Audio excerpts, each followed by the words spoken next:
As I record this today in San Jose, the weather almost hit 80 degrees, so you know that summer is coming.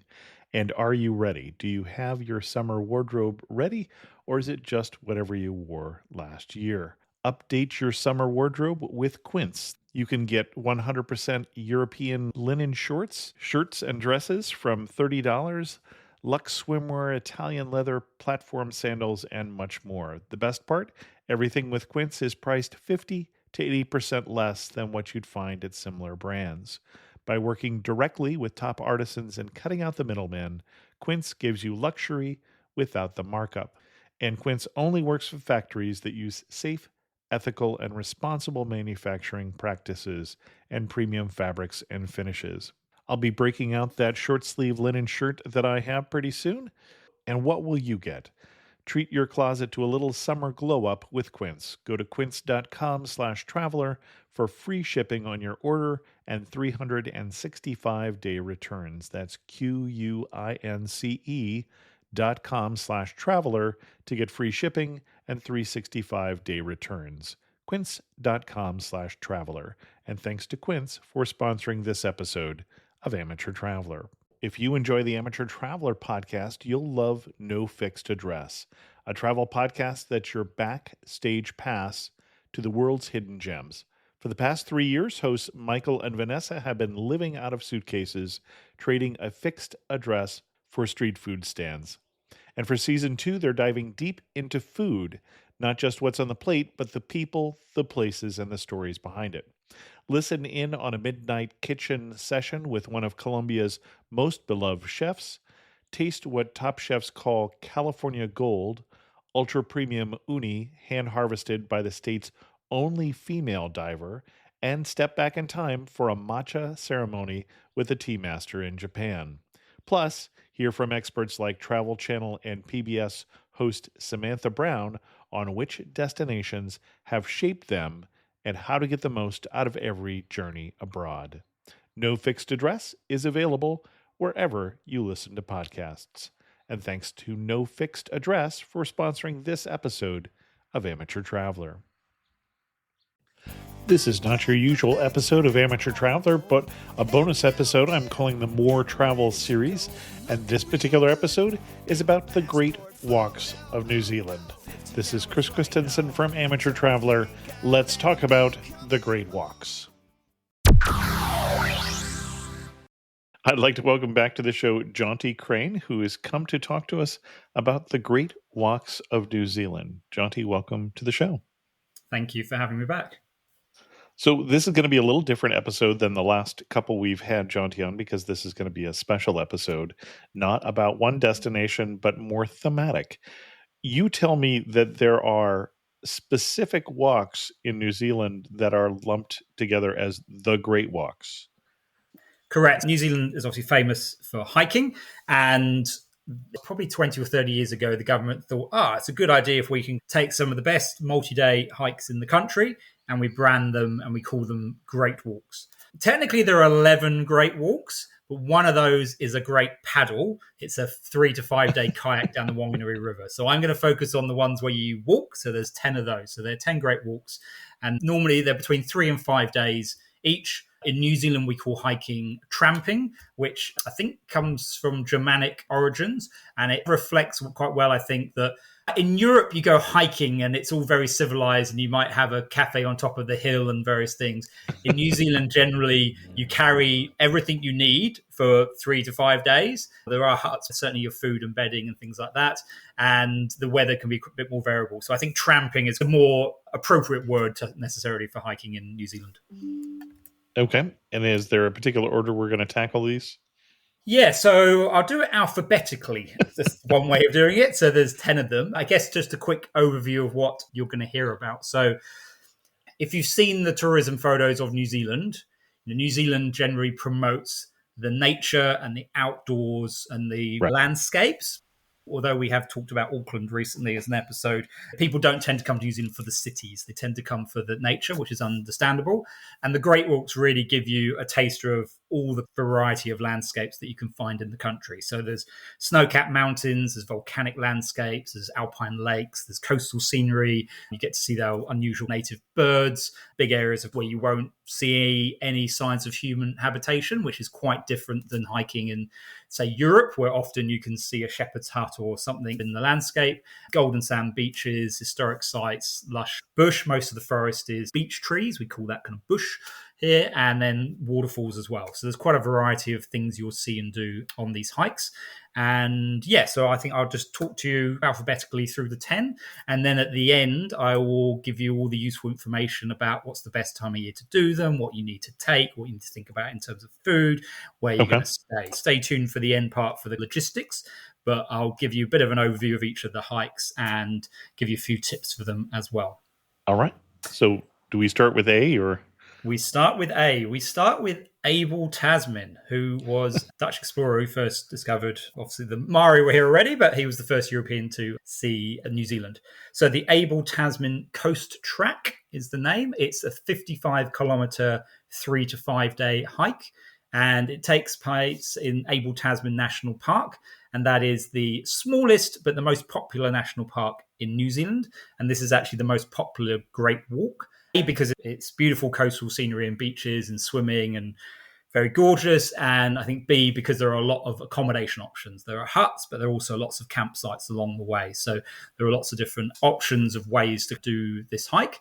So Abel Tasman National Park is at the top of the South Island of New Zealand. So the nearest major city would be Nelson, and it's probably an hour and a half drive from Nelson. So it's quite accessible to one of the major cities. So you do this one. It's a really good one in summer, although it can be busy because, as I say, there's lots of beaches, very good swimming.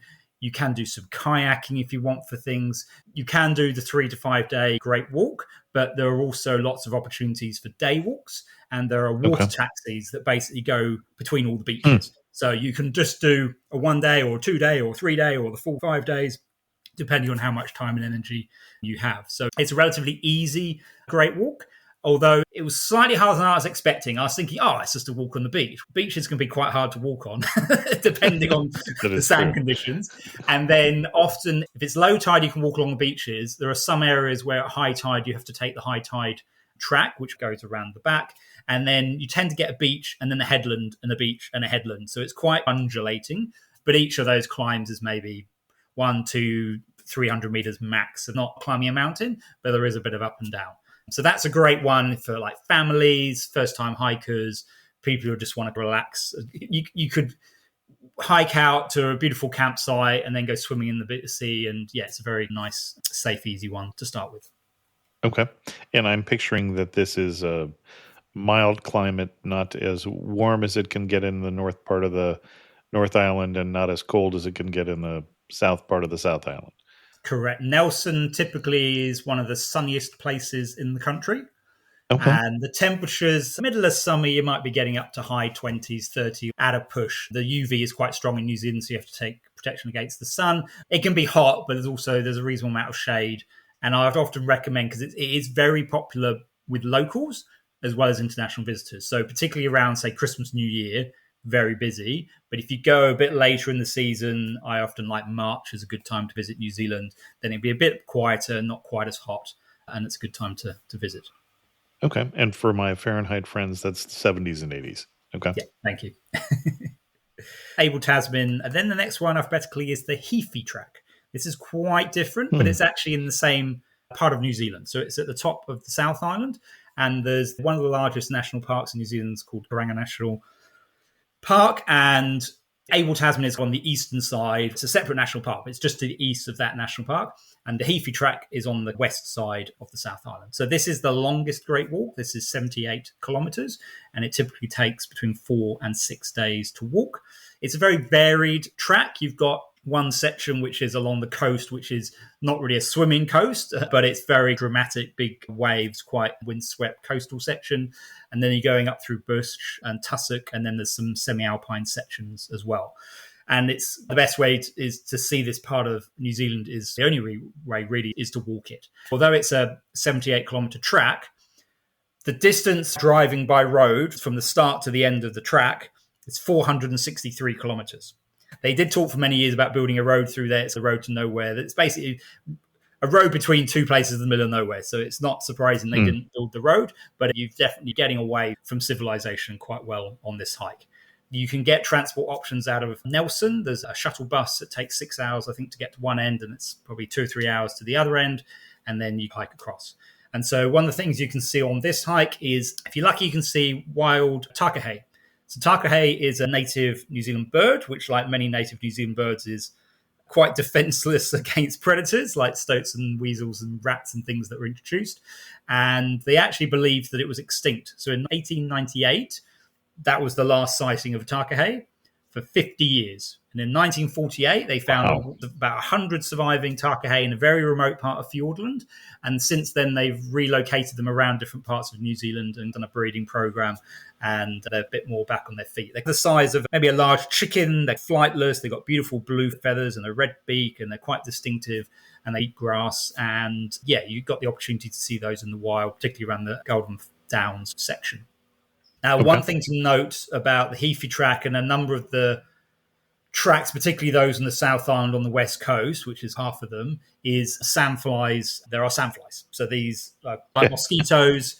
They don't carry anything. You're not going to get malaria or dengue fever or anything like that, but they are quite annoying when they bite you. It depends on if you get a reaction. I get a reaction to them, so I always take some antihistamine or bite cream with me to deal with the sandflies. And one thing I've learned about sandflies is, though, they can only fly at somewhere between like 2 to 3 kilometers an hour. And your typical person walks at 4 to 5 kilometers an hour. So I figure as long as I don't stop, I can outrun the sandflies, which it works until you need to stop for some food or something, and then they get you. So that is one strategy. Another one would be use insect repellent or long sleeves. And they are quite seasonal. So in winter, you get far fewer, but in the summer, you can get quite a few. So the Heaphy track is quite long, but it's actually not as hard as I thought it would be for the distance, because it's quite a gradual track. It never gets up to the alpine sections unless you do a side trip up to Mount Perry from Perry Saddle Hut, which is worth doing, but it's definitely an optional side trip. And it's also one of the 2 tracks where people can mountain bike it. So you can't use e-bikes, but you can, during the winter months, you can ride a mountain bike there. So that's another way of experiencing it. And that gives you an idea of the track. It's a reasonably challenging mountain biking track, but you haven't got steep, muddy, tree rooty hills to go up. You've got a track that's graded to allow bikes to use it. And you mentioned the Perry Saddle Hut. Yes. I see that there are huts along the way here. Do I need to have a reservation if I'm going to expect to stop at one of the huts? You do. So I'll give you a full debrief on the huts a bit later on. But basically, the Great Walks are very popular, and all the huts and accommodation on the Great Walks need to be booked. If you're lucky, there might be a last-minute cancellation and you can book it late in the day. But typically, especially for the more popular tracks at peak time, you do need to book ahead of time. There are a few tracks I'll talk about where you can camp, but generally you'll be staying in huts. And these are perfectly comfortable.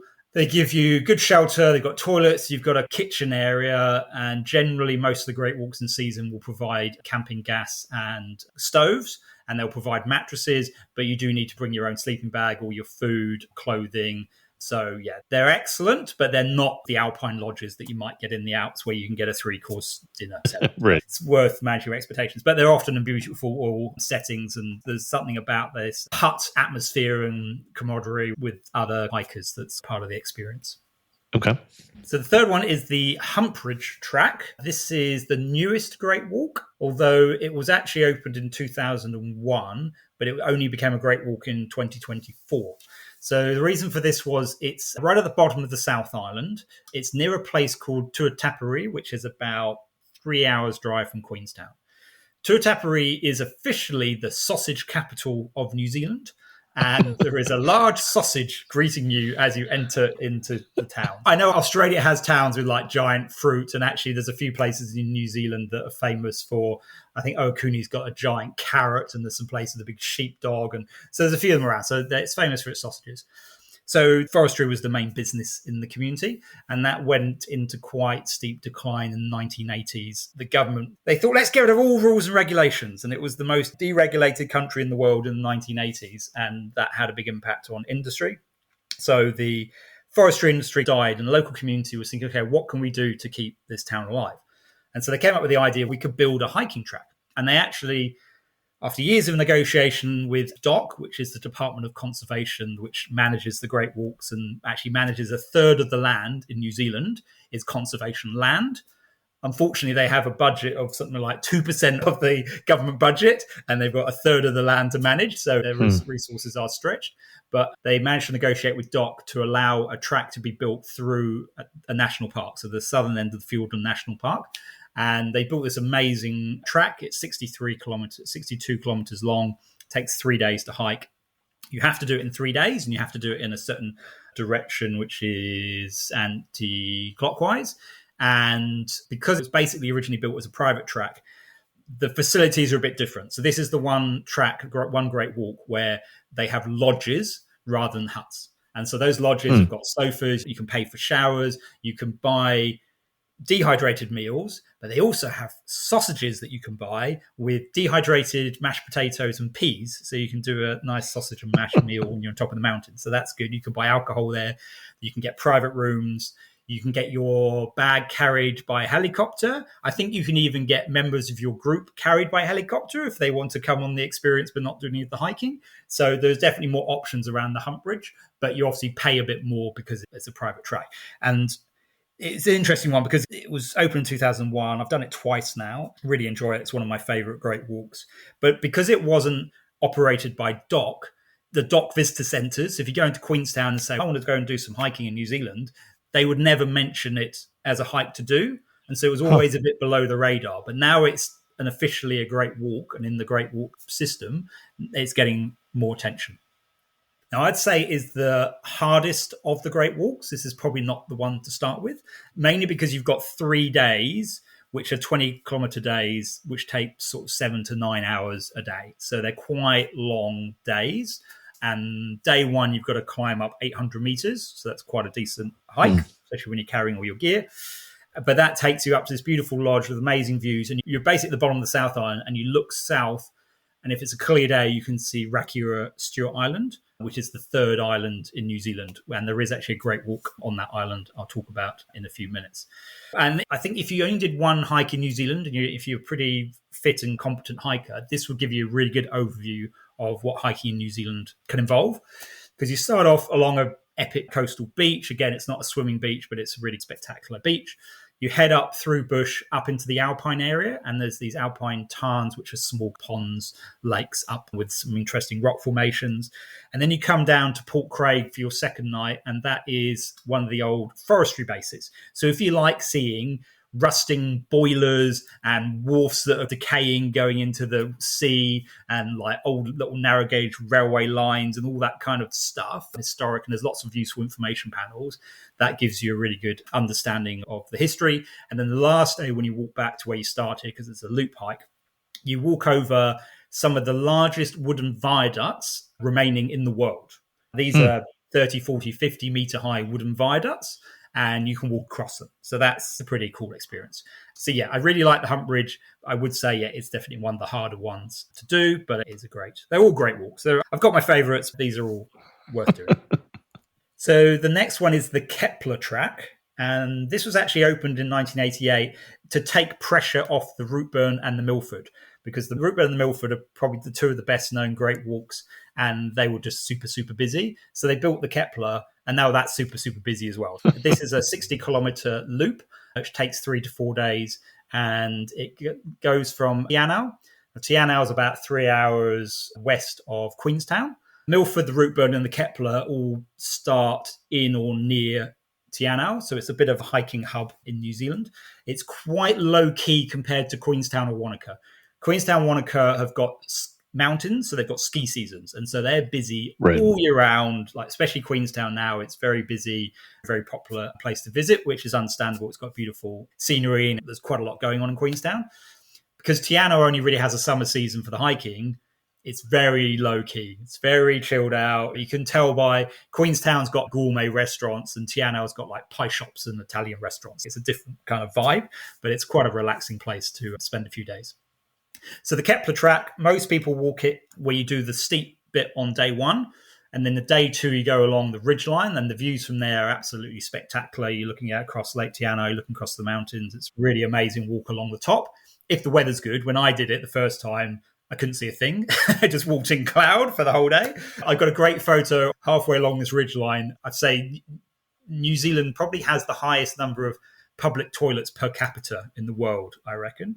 Everywhere in terms of towns and villages have public toilets. But even in the mountains, halfway along this ridgeline, they've got a long drop toilet and it's all strapped down to the mountain. And so I've got this shot of this toilet in the clouds and with nothing beyond it. But I'm sure on a clear day, you'd be a fantastic photo opportunity with the long drop with the views behind. And a long drop toilet, I'm assuming I'm translating that into American English as a pit toilet. A pit, oh yeah, or a dunny, or yeah. It doesn't flush, let's put it that way. Yes. And so the views from along there are spectacular. The first hut you tend to stay in is called Luxmore Hut, and that's 1,300 meters above sea level. Beautiful views. It's the only hut. I visited 160 huts now in New Zealand, and Luxmore is the only one I visited which has a indoor toilet.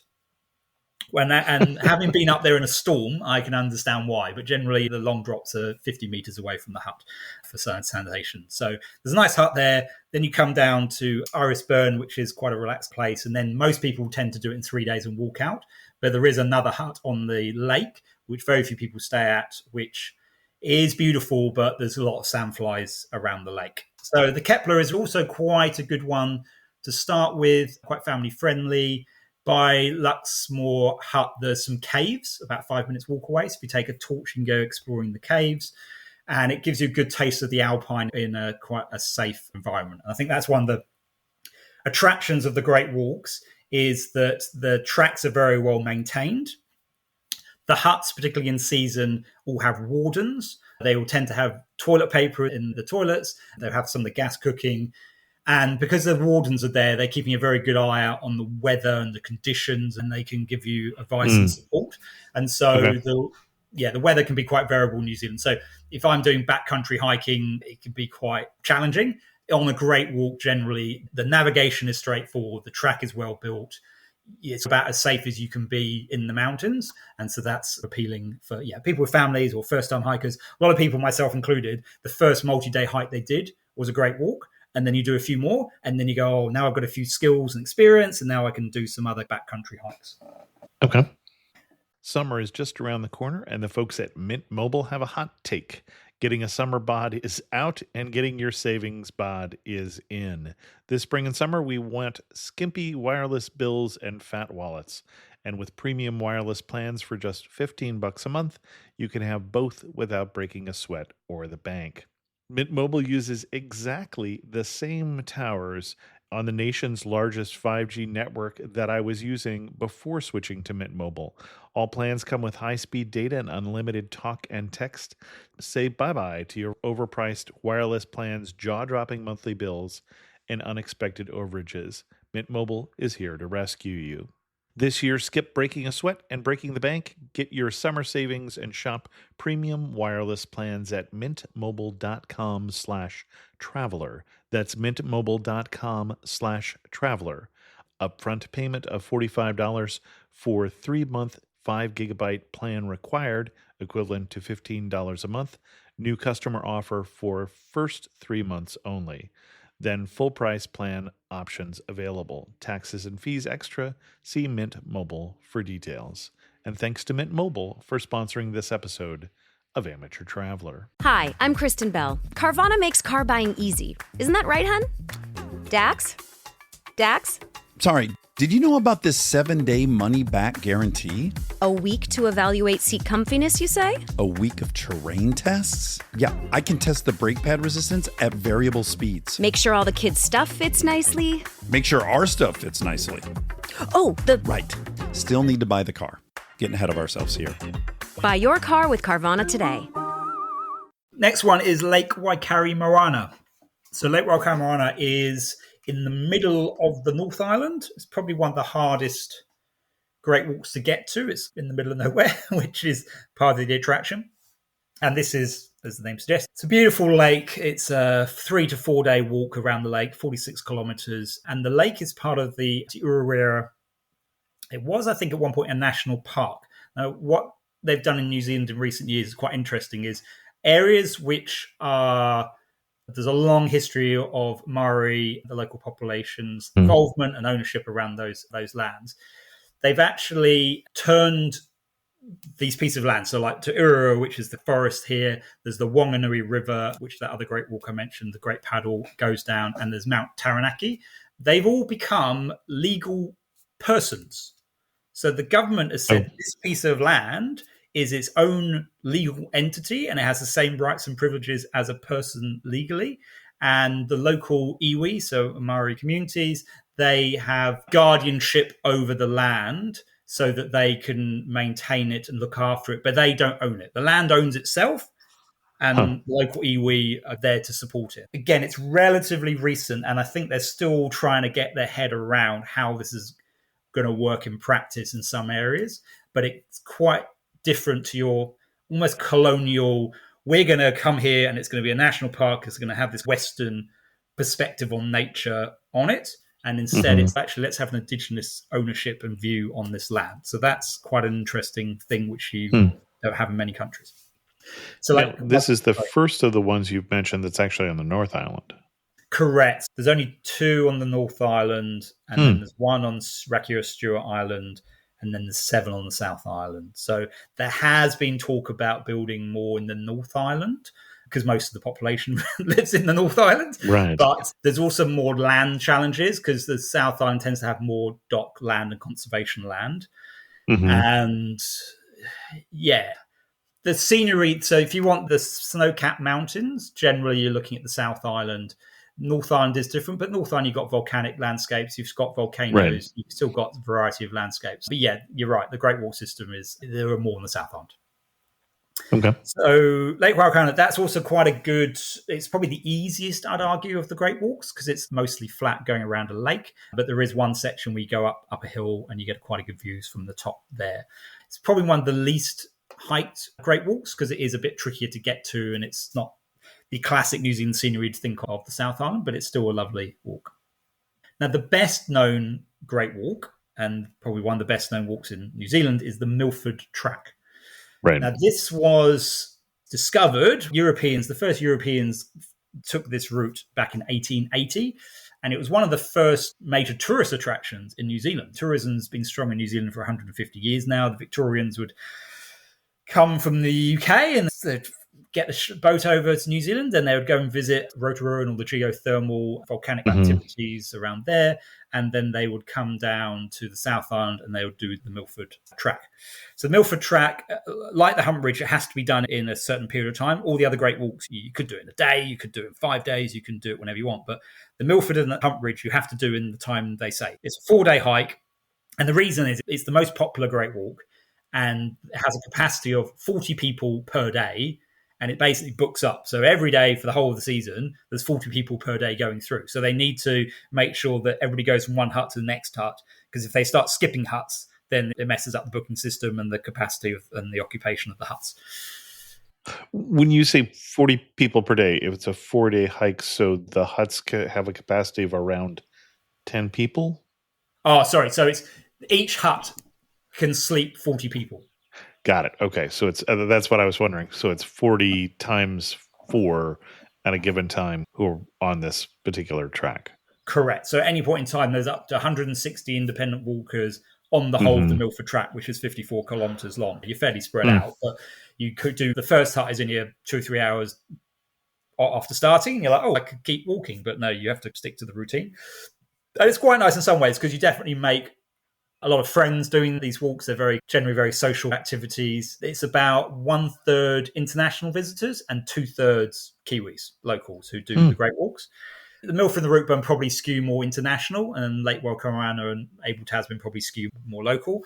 And one thing's interesting about the Milford Track, a couple of things. One is there was an article written about it, I believe, in the 1920s by a journalist in a magazine. I think they called the walk, they said, a very fine walk was the title they suggested to the editors. What editors as they tend to do. We can make that punchier. We will call it the finest walk in the world. So that's the tagline for the Milford Track, is the finest walk in the world, which I think there are finer walks, but it's certainly a very fine walk. So I would say it is amazing, but it's a slightly unusual one because the first couple of days are more or less flat. And it's day 3 when you go up and over the McKinnon Pass, which is the saddle. So that's when you've got the big hill, and then you come out on day 4. So generally, most of the great walks and a lot of hikes, it's generally the first day or 2 is when you get up the hill, and then you go along the hill, and then you come down again. So this is a bit of an unusual layout. Now, when it was an original tourist attraction, it was guided walking only. So you had to go with a guide, and effectively it was a private walk. There was companies that had concessions to guide the Milford Track. And then in 1965, there were some local Kiwi hikers who were just like in a tramping club, we called them a hiking club. And they were like, this doesn't seem fair. Like, why should we have to pay this money to go and do a guided walk? So they did this. They did a freedom walk. So there was a whole bunch of them, and they basically illegally made their way onto the track and made a big fuss about it. And then there was a bit of a negotiation with the Department of Conservation or whatever it was called then. It might be the Forestry Department. And now they've got an agreement where half the walkers on the track independent, so you can just book it with Doc, and the other half are guided. So there's a company called Ultimate Hikes, and they have the concession to run guided hikes on the Milford. But they have their own lodges, so they have a separate setup, and they also do a similar thing on the route burn. So if you're into glamping, if you're familiar with that phrase, so glamorous hiking, you can glamp the Milford and the route burn.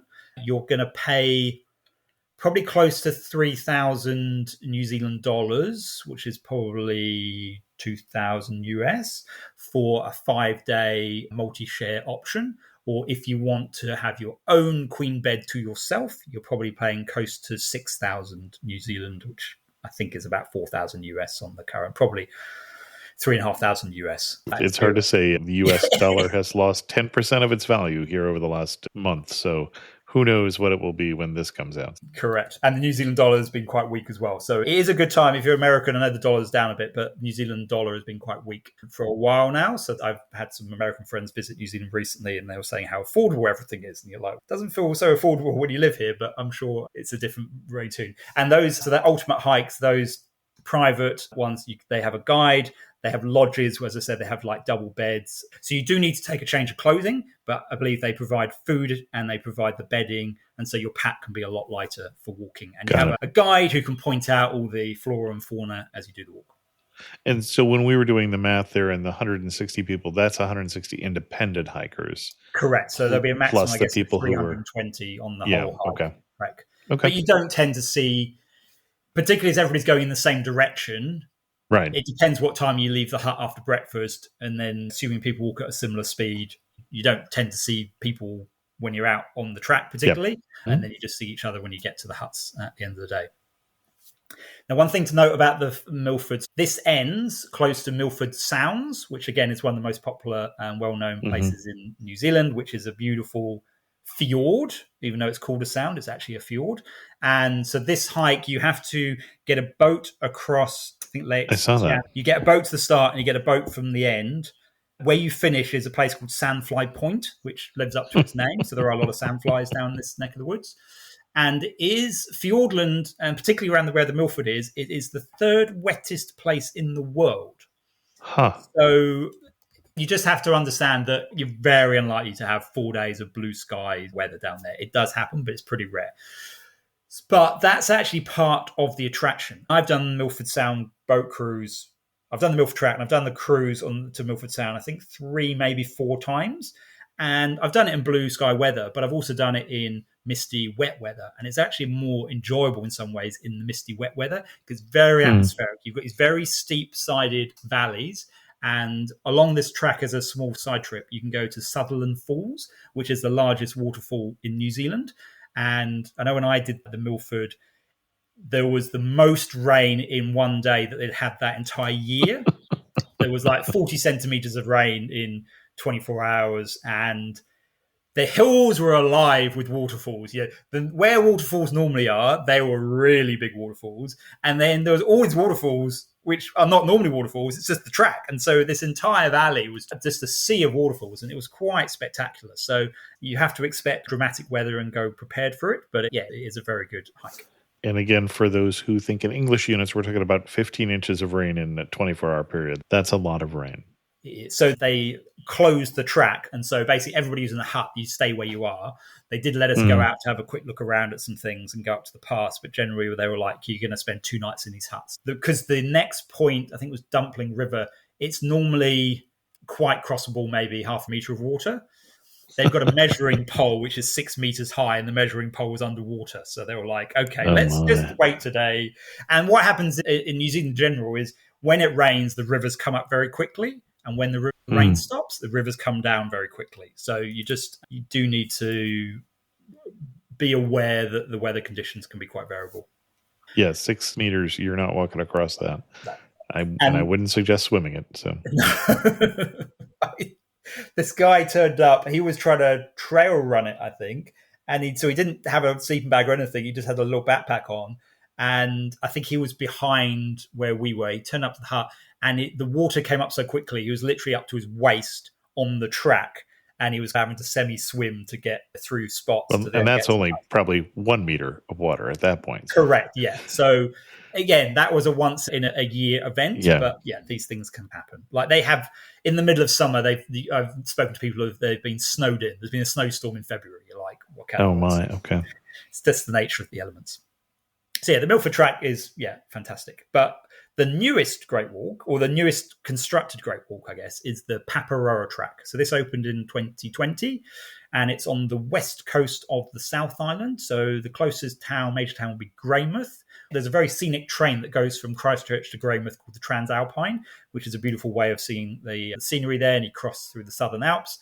And this was especially built as a Great Walk in memorial so there was a mining disaster. It was called the Pike River mining disaster, and 29 miners lost their lives.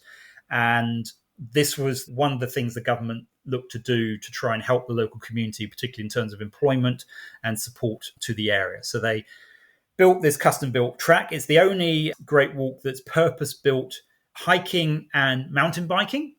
And I'm always a bit snooty about that because as a hiker, I quite like going up the hills rather than doing all the switchbacks. But obviously, if you're on a bike, there's a limit to how steep you can get your bike up the hill. So there are some switchbacks. And also the surface for a mountain bike tends to be a bit harder. They don't tend to like puddles of mud and tree roots. So you don't actually necessarily need on the Paparoa your full ankle support hiking boots. You can probably do with a lighter shoe because the track is quite hard. But I was actually pleasantly surprised. It was the last Great Walk I did, and I was a bit like, I need to tick off all the Great Walks and do this. And then it's one of my favorite Great Walks. The track was beautiful. The line they've taken through the landscape is very well thought through. Most of the hike, so the first morning you're going up a hill, and then you spend pretty much the next 2 days along the tops. And I had clear weather, and the views across the west coast towards the coast and inland towards the mountains, the spectacular views in all directions.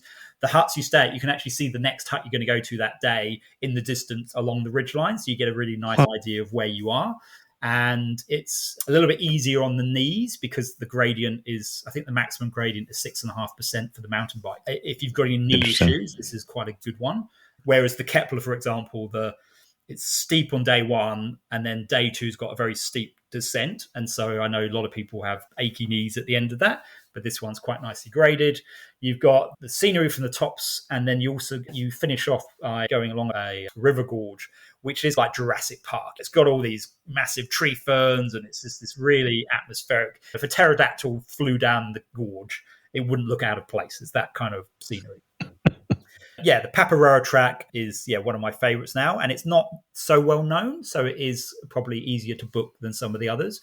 And the West Coast, often the best weather or the most settled weather tends to be in winter. So if you go in summer, you can get blue skies, it can be beautiful, but you can also get some really bad weather in summer.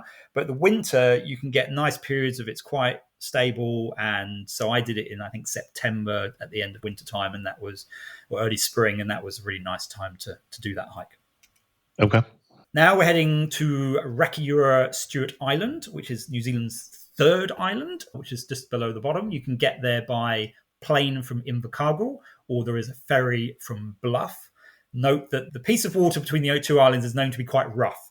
So when I got the ferry over, it was a bit bumpy. And I talked to the crew and they said, this is as good as it gets. And I was like, okay, I'm glad I'm not crossing on a bad day because that would be a bit much. But I've also flown it, and it's a beautiful scenic flight. It's sort of 20 minutes, half an hour from the carnival. So the main reason people come down to Rakiura Stewart Island to do this Rakiura track, which is a 2 to 3 day, 32-kilometer track, is the opportunity to see kiwi in the wild.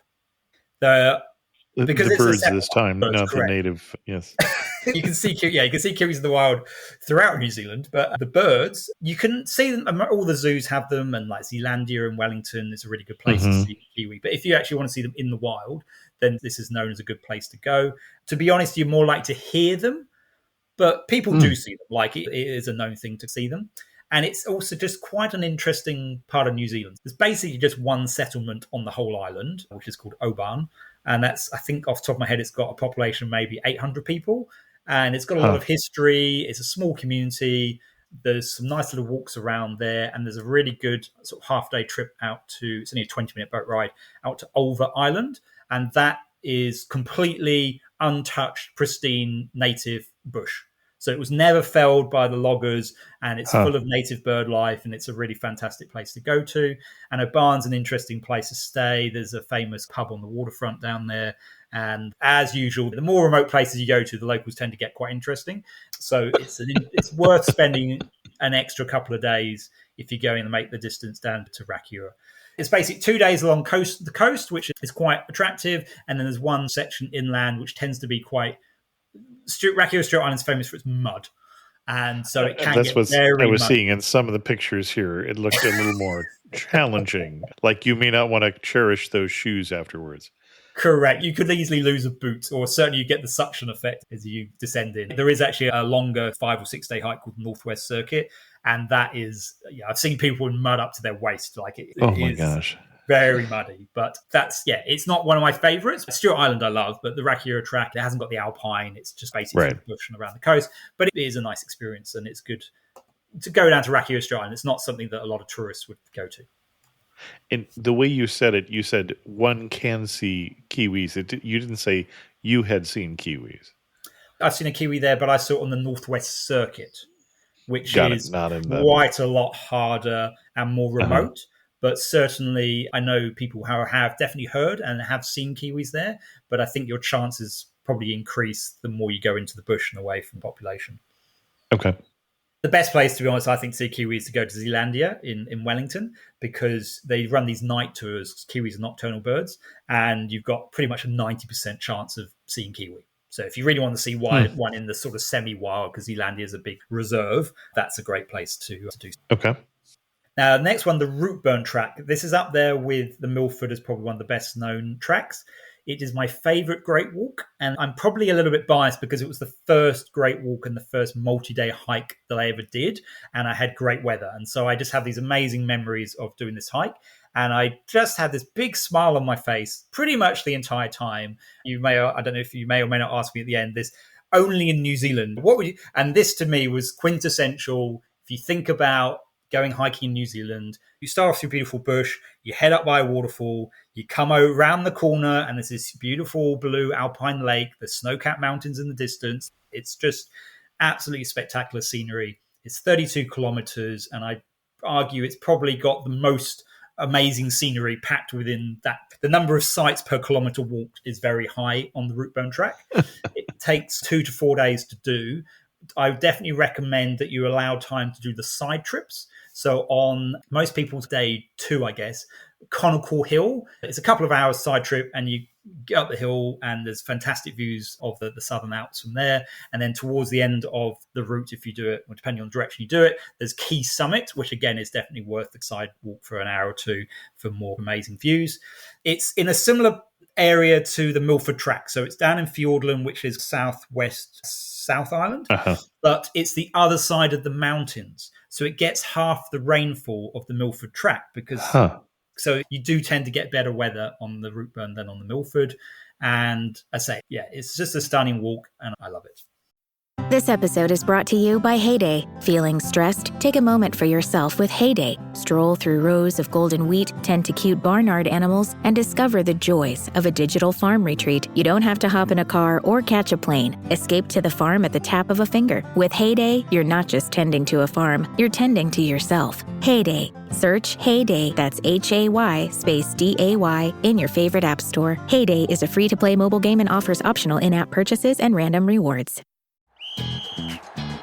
Hilton brings you new ways to stay, with experiences that let you capture the glory days. Introducing the Graduate Hotels. Each inspired by local college towns, these stays are always original and never boring. Get in touch with traditions all across the country and enjoy a stay that's a class above the rest. Book at Graduate Hotels with Hilton Honors Points at Hilton.com. It's a win-win. Hilton, for the stay. Okay. Actually, one tip for the route burn, and actually applies to most of the great walks, is if you can't book in because they're booked out already, or if you haven't got the time to do a multi-day walk, you can walk the track. In New Zealand, all the national parks and conservation land is free access to anybody. So unlike in Australia, and I don't know about America, you don't have to pay an entry fee to go in, and there's no private tracks on conservation land really. So what I have done on, say, the Kepler and the route burn is I've just done them as day walks. You can still see, depending on how fast you walk, I just basically walked up the track until I got halfway through my time for the day, and I turned around and walked back. And I didn't have to book anything, and I still get to see the amazing scenery. Generally, the best scenery is in the middle sections of the hikes, because you're going into the wilderness and coming out of the wilderness, the best bits in the middle. But if you're a reasonably fast walker, you can definitely see quite a lot just by doing these as day walks. So there's a tip. Okay. So the last of the great walks to talk about is the Tongariro Northern Circuit. So this is a 43-kilometre, 3 to 4 day hike. This is in Tongariro National Park, which is in the centre of the North Island. It's about the same distance between Wellington and Auckland, and it is well known for the Tongariro Alpine Crossing, which is the best known and one of the best one-day walks in New Zealand. Now, the Northern Circuit does probably 3/4 of the Alpine Crossing, so all the good bits from there. And then you turn right off the main track and you have the place to yourself. So it is a very nice way to explore more of this incredible part of New Zealand. Tongariro National Park is a UNESCO World Heritage Site for two reasons. One is its natural beauty and geology and landscapes. And secondly is the cultural significance to local iwi, the Maori around Tongariro. So it's quite an interesting part of the country. Most people will have seen Lord of the Rings, and all the scenes that were filmed in Mordor, which is where all the orcs and the baddies and Sauron live, which is all very atmospheric and foggy and rocky and barren. They were filmed in Tongariro National Park. So on a blue sky day, it's quite different. But if the weather packs in, then you can imagine that Gollum is hiding behind the corner of a rock. Like, it's very atmospheric place. And the water, because it's a volcanic and it is an active volcano, there's 3 volcanoes there. You've got Mount Ruapehu, which is the largest, which is also an active ski field, as well as being an active volcano. And then you've got Mount Narahuri, which was Mount Doom. So in Lord of the Rings, Mount Narahuri is Mount Doom, and there's also Mount Tongariro. So there's 3 volcanic cones, craters there, which are just very impressive to see.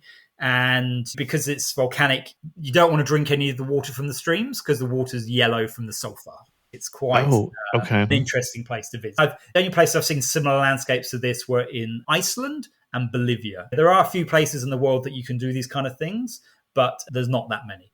So this hike, as I say, includes the Alpine Crossing, which you're basically walking across a volcanic crater, and then you go up by the Red Crater and get amazing views from there. And you come down by what are called the Emerald Lakes, which are a very famous New Zealand photo of 3 to 4 of these vibrant blue, yellowy, greeny, depending on the sun, lakes. Again, you don't want to be drinking any of that water because it's highly toxic, but they're very photogenic and attractive. But then the Great Walk turns off, and then you spend another couple of days exploring this amazing landscape. It's less busy than it should be. I've done it 3 times, so I really like this Great Walk. And it's just quite a different experience. And so a lot of people will come to New Zealand and do the one-day crossing, but not so many will go and do the full Northern Circuit. Even if you're not doing the walk, I've seen the peaks of here from the ski area down at Whakapapa. Yeah. And it's just spectacular scenery with these very classic shield volcanoes.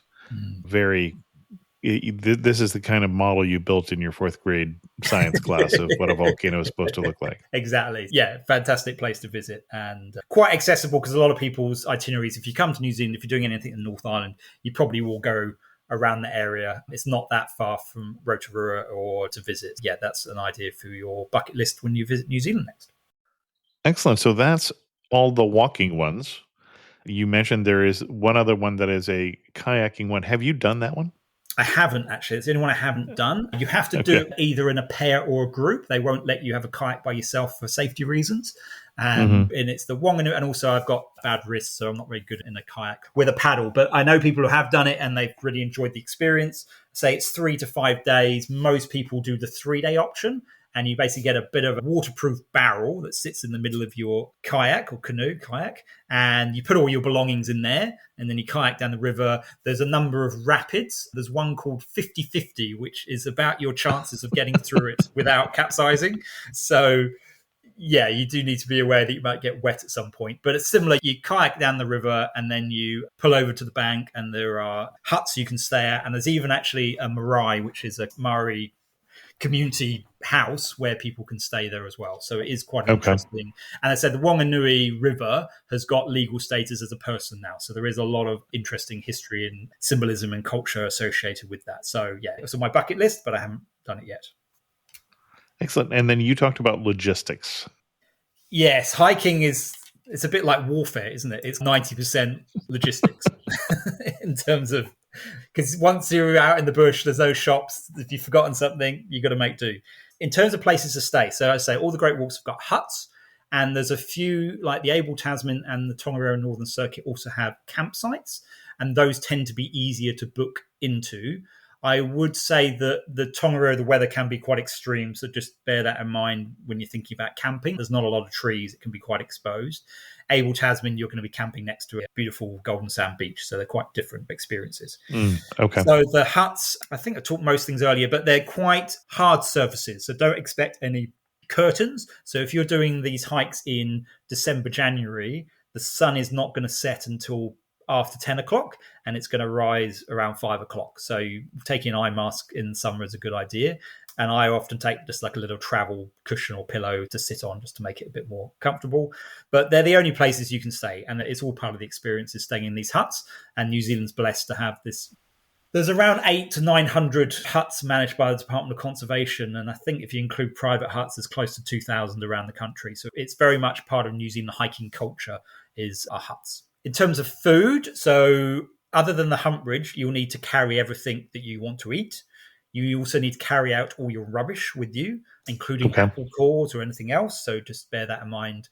I think when I did my first hike, I took fresh pasta and jars of pasta sauce in glass jars. And I'm never doing that ever again because I had to carry the glass jar for the next 3 days to get it out. So there is now quite a wide range of dehydrated meals, which actually aren't that bad. I once ate nothing but dehydrated meals for 12 days on a long hike, and that was about my limit, but they're fine for a few days. There's quite a variety of available now that you can buy, and you can pick those up in New Zealand. So where the Great Walks start, generally there's going to be camping outdoor stores, even the supermarkets, they're going to be selling these meals. They're probably 16 to 20 New Zealand dollars per meal, and you just add boiling water. So they're very simple. You don't have to cook anything. Right. You just add boiling water, wait 15 minutes, and then you've got your food. Yeah, that you do need to stock up with some food before we go. There's plenty of water in New Zealand, and especially in the backcountry, and the huts will all have water supply. They do recommend... Except for the one in the middle of the North Island, where a lot of that water is volcanic. So there's, at the huts, you can get fresh water? Correct, yes. So they capture rainwater from those huts, yeah. So there's normally...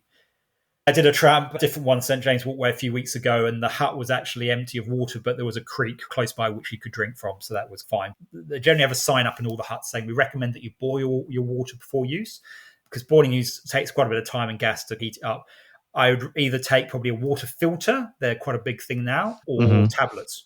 So I've been to 160 huts. I've drunk from them throughout New Zealand, never had any issues, but I'm definitely probably getting a bit more cautious now, and I will probably pop a little tablet in it just to be on the safe side. But generally, you're not going to have any problems, particularly the Great Walk huts. They're very well maintained. I do know if you go to some backcountry huts where very few people visit and there's a possum that's died in the water tank, then that's a bit of a concern. But in the guttering, there's a dead bird or something. But generally, the Great Walks are pretty safe and reliable places. Yeah, and there's water available there. And you mentioned only one of the treks could I buy dehydrated food along the route. And that was the one that even sold alcohol, which I assume would be dry wine. I don't drink, so I don't. It's a dehydration joke. That's okay. I've not come across. That's an opportunity. There's a business opportunity somewhere for somebody there to dehydrate. So the Humpridge track, that's the one where you can buy food in the lodges, but all the others, you need to take. Can you count on that though? That they will be supplied. That you won't get there and they'll say, "Sorry, we're out today." No, you can count on it. They've basically got an entire cupboard full of food. Got it. Okay. So that's pretty reliable, on Humpridge track. The tracks are very well maintained, and they're very well signposted. Pretty much when I did them all, I just had the brochures. You can download them online from the doc website for the Great Walks as PDFs. They're sort of 6 to 8 pages, and they've got maps there. It would be quite hard to get lost on a Great Walk, and the track's fairly obvious. If you start doing other walks in New Zealand, you do need to be quite careful around navigation and getting lost. But generally, the bush in New Zealand is thick. It's quite obvious when you're not on the track because it's very hard going, and so that makes it a bit more obvious where you're going. I say there's wardens in the huts, and there are reasonable, depending on what time of year you do it and what's going on, then there are other people around, so that helps from a safety perspective. I did notice with the Routeburn track, is that the way to pronounce that? Routeburn track, that it said from May to October, which would be your winter. Correct. It can be cold and wet with ice, snow, and short daylight hours. Only attempt if you have alpine navigation and river crossing skills. So they find that one comes with a warning if you're trying to do in a winter, I noticed. That was the only one I saw that had that sort of warning. The Milford track has 76 avalanche risk zones along the track. So it's important. So what they call the Great Walk season is from late October to late April. So that's spring, summer, autumn, but everything except for winter, basically. Correct. Now, actually, half of the Great Walks are open all year round. So Lake Waikamarana, Abel Tasman, Heafy track, the Paparoa track, and the Rakiura track. You can do those all year round. That's fine.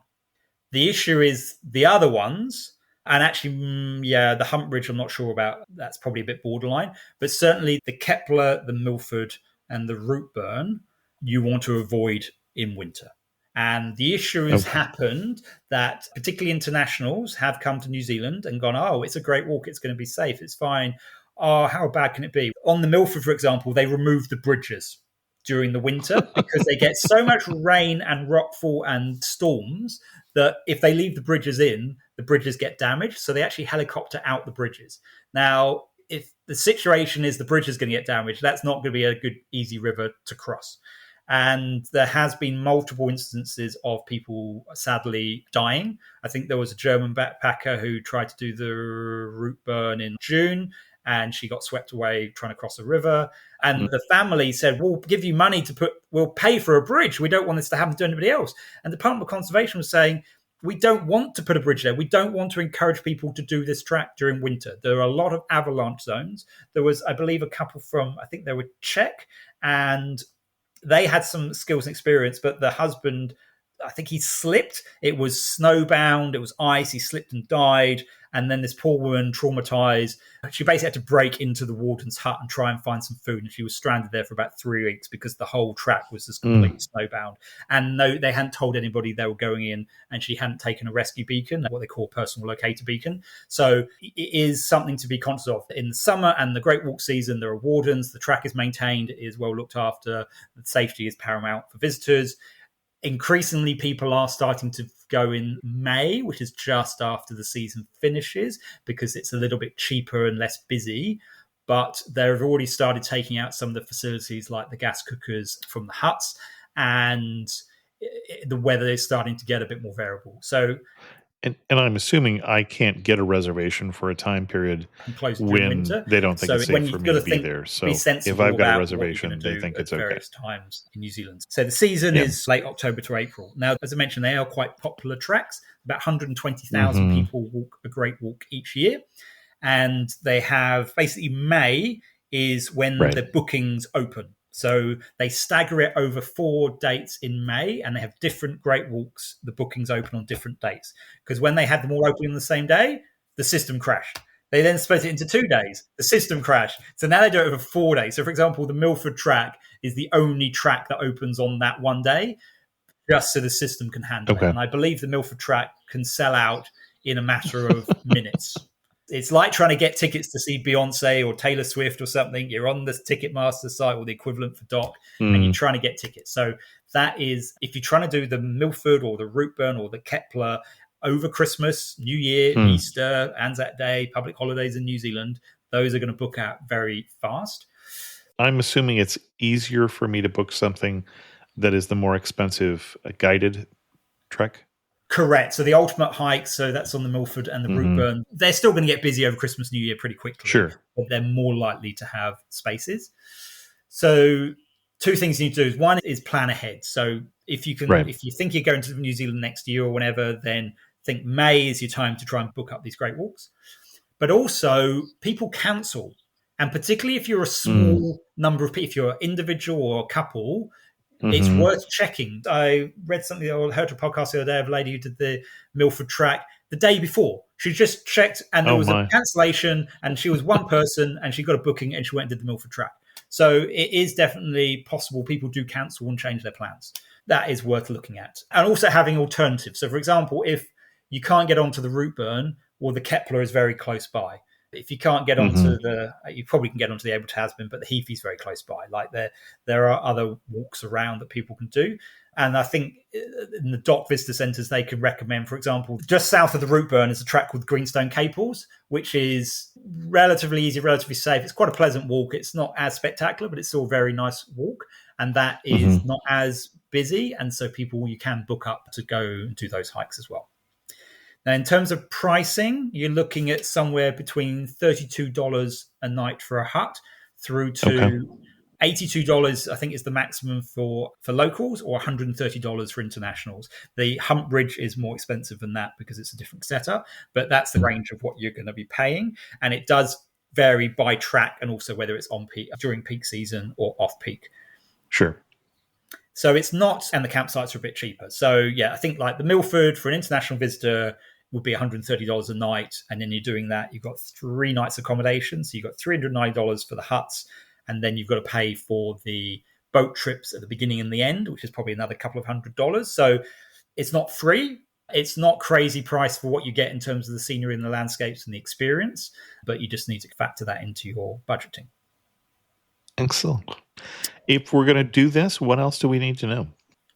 A couple of things. In terms of what you need to take, I'd always take earplugs, because the huts, they have bunk rooms. Now, the design of bunks, they can either be a bunk bed style where you get a single bunk and a below and a single bunk above, or some of the older huts typically will have kind of long bunks where you might get 4 to 6 mattresses on the bottom bunk, and then you get 4 to 6 above. So if the hut is fully booked, you're going to have potentially 20 people sleeping in a room, and there's going to be people who snore. Just got to factor that in. A really good tip, particularly for New Zealand, because the weather can be quite variable when it can rain, is a pack liner. So typically you have your hiking pack, and people might put a pack cover over the outside of the pack, which will do something, but actually when it's really raining, that has limited benefit. So a pack liner, it could be as simple as a black bin bag liner, or you can, in hiking stores in New Zealand, you can get the thicker plastic bags and you put those inside your pack. And then I typically also put all my belongings into dry bags. So I put them in a dry bag inside a pack liner, inside the pack, with a pack cover on the outside, because you don't want to get to a hut. And especially if it is going to be cold and wet, which it depends on the season and which tracks you're doing, you want to have some warm, dry clothes that you can change into when you get to the hut. So you want to make sure that your stuff stays dry. I think there is pretty much all the great walks in the huts would have toilet paper in the toilets, but it's always worth taking emergency toilet paper. Take a box of matches. I had an issue where I had assumed, because I did one great walk which had lighters, auto lighters on the gas stoves. I thought, great, I don't need to carry matches. So I saved 50 grams of weight by not carrying a box of matches.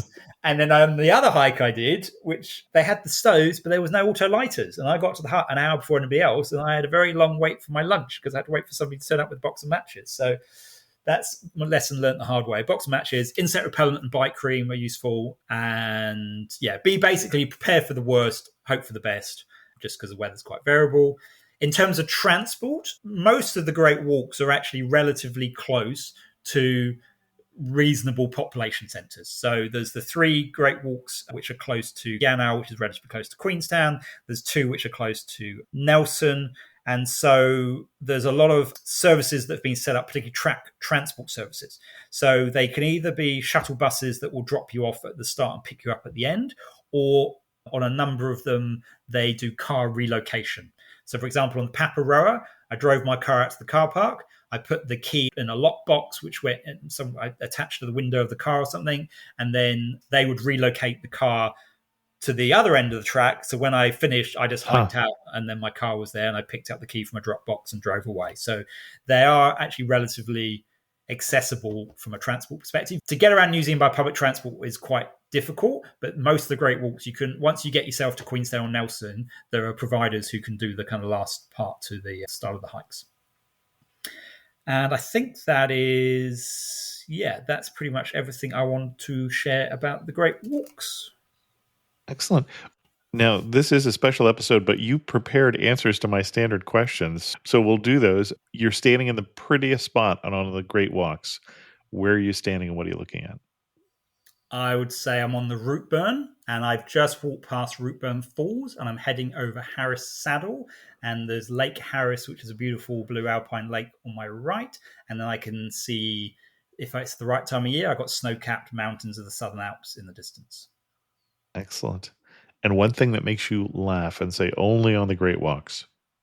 So New Zealand has a population of over 5 million people now, but it's a 1 degree of separation kind of country. So I remember I did a great walk, and I got to the hut on my first night, and the person in the bunk next to me was a friend of mine from Auckland. So I was like, oh, hello, just what are the chances? So and you very quickly, if I run into people, you can work out who your mutual acquaintances are. Funny. And if you had to summarize the great walks in 3 words, what 3 words would you use? Spectacular, accessible, and rewarding. Excellent. We didn't share your website yet, which is Jonty Travels at JONTYNZ.com, or NZ, if you will. And I'll put a link to that in the show notes. Do you have a post on the Great Walks? I see you have a hiking section here. And I have a Great Walks section, and under that there's a post, which is one of my most popular posts, which is the Great Walks ranked. So now you've heard the 10 Great Walks, you can see which ones I think, which are my favourites. And and for all the Great Walks I've walked, there's an individual post about it with more detail. But also I would say there is a lot of information about the Great Walks. The DOC website is the gospel of truth, and it's always worth checking on their website before you do any hikes, because they have any track alerts if there's some damage or anything, or if there's an issue with something, or anything that you need to be aware of, they will have that on their website. So look at DOC, have a look at my website for some ideas and see some photos of what you can expect, and that will set you up nicely. Okay. And I'll put a link to the DOC website as well, which is what I've been referencing as we've been talking about these. Jonty, thanks so much for coming back on Amateur Traveler and talking about the great walks of New Zealand. My pleasure. Thank you, Chris. This episode is brought to you by Indeed. When your computer breaks, you don't wait for it to magically start working again. You fix the problem. So why wait to hire the people your company desperately needs? Use Indeed's sponsored jobs to hire top talent fast. And even better, you only pay for results. There's no need to wait. Speed up your hiring with a $75 sponsored job credit at Indeed.com/podcast. Terms and conditions apply. Make your next move with American Express Business Platinum. Earn 5 times membership rewards points on flights and prepaid hotels booked on AmexTravel.com. And with a welcome offer of 150,000 points after you spend $20,000 on purchases on the card within your first 3 months of membership, your business can soar to new heights. Terms apply. Learn more at americanexpress.com/business-platinum. Amex Business Platinum. Built for business by American Express. I hope you enjoyed that episode. I am enjoying these bonus episodes and the ability to leave the usual format and cover some other interesting information. If you have ideas for bonus episodes we should do, drop me an email to chris2x@gmail.com. Special thanks to the patrons of the show who help support Amateur Traveler financially, even these bonus episodes. If you're interested in learning more about becoming a patron of the show, you can go to patreon.com/amateurtraveler. New on the Amateur Traveler blog since the last episode is a couple different blog posts about my trip to Japan, one on Japanese etiquette and one on the experience of staying in a ryokan, which is a Japanese onsen inn. You can find those at amateurtraveler.com. And with that, we're going to end this episode of Amateur Traveler. If you have any questions, send an email to chris2x@gmail.com, or better yet, leave a comment on this episode at amateurtraveler.com. And thanks so much for listening.